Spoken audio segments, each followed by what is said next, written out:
Hi, and welcome back to Johnnie Bennie Campus News, your weekly news show keeping you up to date with what's going on around campus. I'm Taja Longley. And I'm Jonathan Okech. Thank you for joining us today.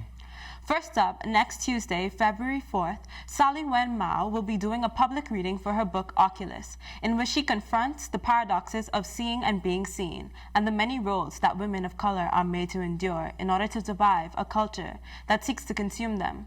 The reading starts at 7 p.m. in Upper Gretzky. On Wednesday, February 5th, before the annual McCarthy Lecture, ELAC and the McCarthy Center are sponsoring a student leadership session with this year's keynote speaker, President Juan Manuel Santos. Students can attend this session to meet President Santos and engage in a Q&A session. The session begins at 10 a.m. in Quad 360 at SJU. Thursday, February 6th is Numbers Night, hosted by XPD and the Accounting and Finance Department. From 5 to 5:30 in Quad 264, there will be a prep session on networking for those who'd like a few tips before the event. And then, from 5:30 to 7:30 in the Great Hall and Founders Lounge, there will be representatives from over 40 companies. Students can come to talk with representatives about internships and full-time positions. For more information, visit the XPD website. And now we go to Josh Elan with this week's Sports Roundup. Number 2 ranked St. John's basketball pulled together for a 68-59 win against Gustavus. This victory helped the Johnnies clinch a spot in the MIAC playoffs for the 9th year in a row. Senior Juby Alade led the team with 19 points, moving him up to the 14th spot on SJU's all-time scoring list. Colton Cadute and Lucas Walford chipped in 14 points each, the two of them shooting a very efficient 14 for 19 from the field. SJU will host Hamlin in a 1 p.m. meeting on Saturday, February 1st. CSB basketball pulled off an upset against 23-ranked Augsburg. Maddie Schmitz had the hot hand as she had a 23-point game, shooting 11 for 16 from the field. Schmitz also leads the team in rebounds with 7. Sydney Schiffler added 16 points and came up big defensively with 4 blocks. The Bennies have a home game coming up on Saturday, February 1st. It's a 3 p.m. matchup with Hamlin. SJU hockey split last weekend's series with number 8 ranked Augsburg, each team losing at home.